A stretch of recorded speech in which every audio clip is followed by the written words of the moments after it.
Bonjour à tous. Donc, je viens de la fédération FEDEV, les métiers de la viande française.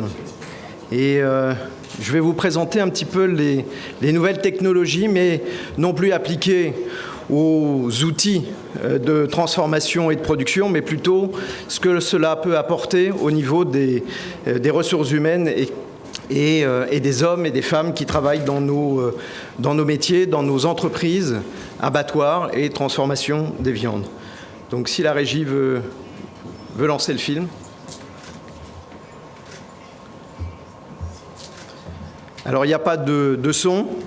Vous voyez effectivement sur la présentation un avatar qui reproduit les gestes du collaborateur qui est à côté. Ce collaborateur est équipé de capteurs sous ses équipements de protection individuelle. Et vous voyez exactement entre ce qu'il fait et son avatar des points rouges, des points verts, des points oranges qui s'allument. Vous en déduisez, au regard de son activité du positionnement, des gestes et postures, qu'il y a des sollicitations de ses muscles, de ses membres, qui entraîne naturellement une fatigue physique, une fatigue, et qui peut amener, au fur et à mesure des années, un certain nombre de pathologies que l'on appelle des maladies professionnelles. Voilà les nouvelles technologies au regard de notre personnel dans les entreprises. Ça ne prend pas très longtemps, mais vous allez voir un petit peu aussi les outils que l'on peut et l'intérêt que l'on peut en avoir. Premièrement, lorsque vous analysez, vous voyez la personne qui est juste à côté en bas, à côté de cet opérateur, c'est son tuteur. Elle regarde les gestes qui sont faits et en même temps, elle donne des indications de manière à améliorer le positionnement du collaborateur qui travaille. Vous voyez les rotations qui sont faites et là on a véritablement un élément extrêmement important de cette formation qui est fondée sur des outils numériques, des capteurs que l'on retravaille et qui nous permettent d'avancer je dirais très précisément dans la formation et l'outillage et les évolutions que l'on peut en tirer. Ces compétences qui sont mises en place, c'est quelque chose d'extrêmement intéressant puisque ça nous permet aussi de montrer dans notre environnement, qui est parfois, voire souvent décrié malheureusement, que la préoccupation des hommes, des femmes qui travaillent dans nos secteurs est extrêmement importante. Et donc ça permet aussi des éléments d'attractivité. Vous savez, notre fédération qui représente 76% des entreprises françaises, sur une base globale de 45 000 collaborateurs, aussi, comme vous tous, nous avons des métiers en tension, c'est-à-dire qu'on n'arrive pas à recruter des gens. C'est bien effectivement la problématique globale que nous avons ici identifiée au sein de l'UECBV.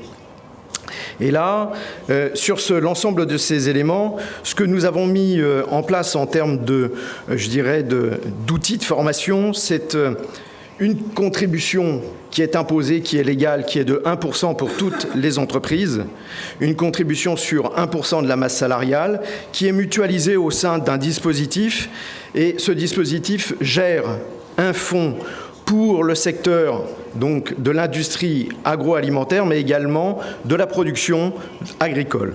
Et nous avons grosso modo, bon an, mal an, 880 millions pour la formation dédiée à l'ensemble de ce périmètre de ce secteur, ce qui représente 1 400 000 collaborateurs.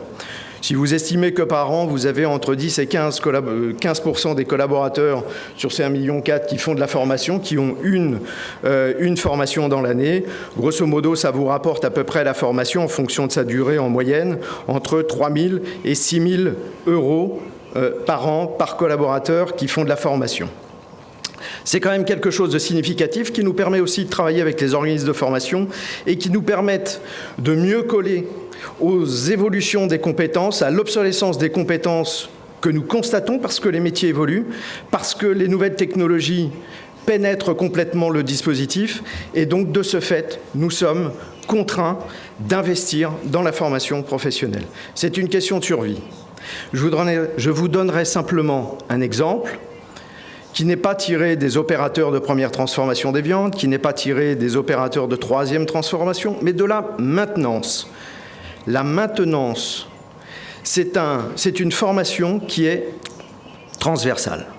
Transversale au métier de l'industrie, l'automobile, transversale au métier de tout ce que vous voulez, dès lors qu'il y a des outils qui fonctionnent et qui doivent être entretenus.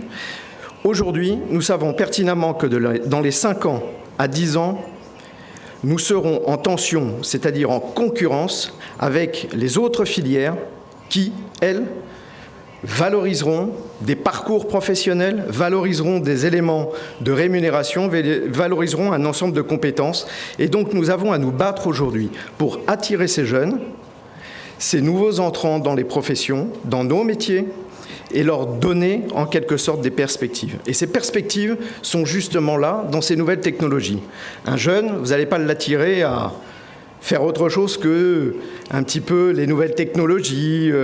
Ils sont un peu geeks quand même de temps en temps. Bon, le résultat, c'est qu'il faut effectivement avoir véritablement un élément pour les attirer. C'est notre point essentiel sur le recrutement. Et qu'est-ce que nous avons fait? Une plateforme virtuelle pour aller leur montrer comment on travaillait dans les entreprises.